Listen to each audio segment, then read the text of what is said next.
Princess Eugenie's Windsor wedding is less than a month away and planning is in full swing, as the town prepares to welcome thousands of well-wishers on the big day. Windsor and Maidenhead Council today revealed details of the road closures, parking restrictions and crowd control measures that will be put in place, as it prepares to host its second royal wedding of the year. Following the lead of the Duke and Duchess of Sussex, Eugenie and Jack have also invited members of the public to share in their wedding, with 1,200 expected to gather to soak up the atmosphere, in the grounds of Windsor Castle. The newlyweds will also embark on a carriage procession through the streets of Windsor, although the route is significantly shorter than Harry and Meghan's. The lavish celebration, which will be hosted by Prince Andrew and Sarah Ferguson, means there has been plenty of planning going on behind the scenes, at the local council. Here, a closer look at what is involved in the big day. Road closures. Princess Eugenie and Jack Brooksbank will embark on a carriage procession to allow a greater number of well-wishers to see them.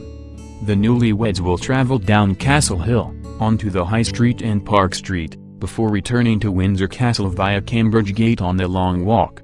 All roads along the route will be closed to traffic from morning 12 October, and are expected to reopen around mid-afternoon, once the procession is completed, although a precise timing has not been released. Residents and businesses in the immediate area of the procession route have been written to in the last few days, with further details of what to expect and how to prepare. Crowd control barriers. With 1,200 members of the public expected within the grounds of the castle alone, it is of little surprise the town is preparing for thousands to descend on their streets on the day of the wedding. Visitors will be able to view the short carriage procession along the route, with crowd control barriers put in place to keep them safe. The barriers will be erected in the early hours of 12 October.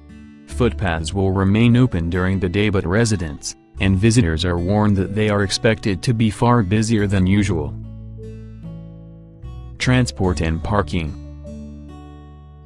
Visitors traveling from out with Windsor are advised to consider using public transport, as parking will be limited to the 3 car parks in the town.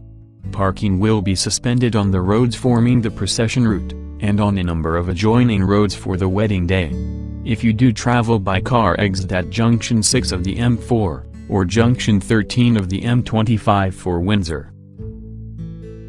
And if you need more information, Royal Borough ambassadors will be located along the route during the event to help reduce congestion and help ensure the safety of all those watching the procession.